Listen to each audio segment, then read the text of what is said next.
Top of a water tank is open to air.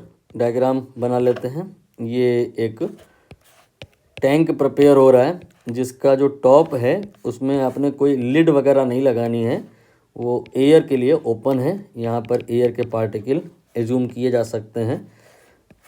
इसके बाद में इन्होंने कहा है कि it is giving out 0.74 metre cube of water in 1 minute. कहाँ से? सर्कुलर ओपनिंग, रेडियस उसकी 2 सेंटीमीटर है।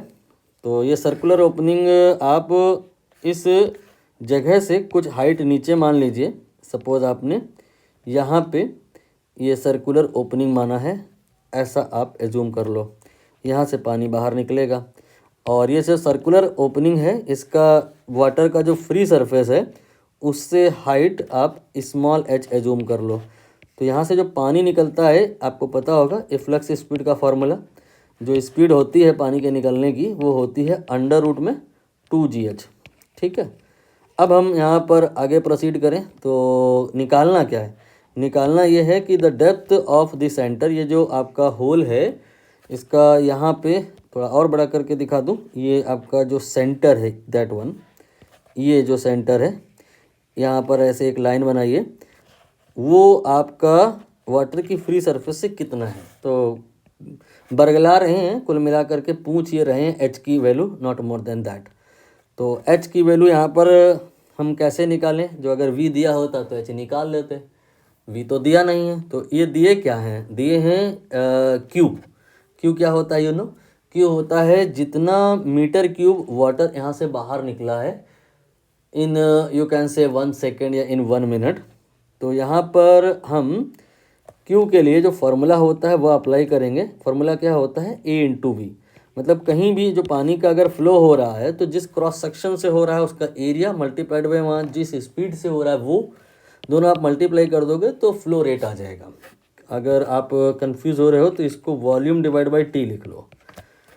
मतलब टी टाइम में जितना वॉल्यूम फ्लो करता है उसे हम v/t को क्यूब कहते हैं और उसका फॉर्मूला a/v होता है। ये छोटा v है, ये स्पीड है।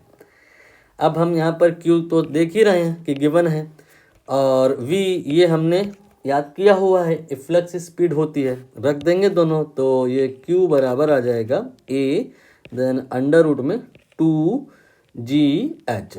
अब इस फॉर्मूले में जो जो गिवन है रखते जाओ तो जो नहीं गिवन है वो निकल आएगा। जैसे कि q ये आपका 0.74 मीटर क्यूब है आगे, लेकिन सावधानी से पूर्वक देख लो पर मिनट गिवन है तो यहाँ पर डिवाइड बाई 60 करना पड़ेगा, तब ये यूनिट टाइम यानी सेकंड में आ जाएगा। ऐसा ही सिस्टम में सारी कहानी करेंगे। और एरिया, ये जो होल है इसका एरिया कहीं बताए होंगे आई थिंक। एरिया इन्होंने सीधे सीधे नहीं बताया है, ये जो सर्कल है इसकी रेडियस बता रहे हैं ये। तो कोई बात नहीं, हम πr² वाला फार्मूला लगा लेंगे। लेकिन ये सेंटीमीटर में है तो इसे चेंज कर लो, मीटर में कर लो। तो 2 × 10⁻² ये हो गया रेडियस और ये उसका स्क्वायर और ये हो गया πr² यानी कि a का वैल्यू। और आगे क्या है? ये आगे है √2gh। तो यहाँ पर g की वैल्यू अब पहले ही समझ में आ रहा है कि कैलकुलेशन तो लेंदी है, तो आप चाहे और लेंदी कर लो, 9.8 ले लो। दोनों ही कंडीशन में कैलकुलेशन मुश्किल ही जाएगी और हम नहीं करेंगे, आपको करना पड़ेगा। g का वैल्यू यहाँ पे हमने 9.8 ले लिया मल्टीप्लाइड बाई h। ठीक है, चलो एक काम करते हैं, 10 ले लेते हैं। मुझे थोड़ा सा महसूस हुआ एक ट्रिक जिसकी वजह से कैलकुलेशन आसान होने का स्कोप है। यहाँ पर हम h निकालने के लिए दोनों तरफ स्क्वायर करेंगे। जब स्क्वायर करेंगे तो आप नोटिस करो यहाँ पे पाई का स्क्वायर हो जाएगा। पाई का स्क्वायर ये हमने याद किया हुआ है, ट्रिक याद की हुई है कि ये 10 होता है। और यहाँ पे ये 2 का स्क्वायर है और उसका भी स्क्वायर हो जाएगा तो ये 16 हो जाएगा। इसके बाद में 10⁻² का स्क्वायर 10⁻⁻4 और उसका स्क्वायर तो 10⁻⁻8 हो जाएगा। देन ये हो जाएगा 2, देन हो जाएगा 10, देन हो जाएगा ये h। अभी भी कोई खास इजी हुआ नहीं है बट लिटिल बिट कुछ तो हुआ।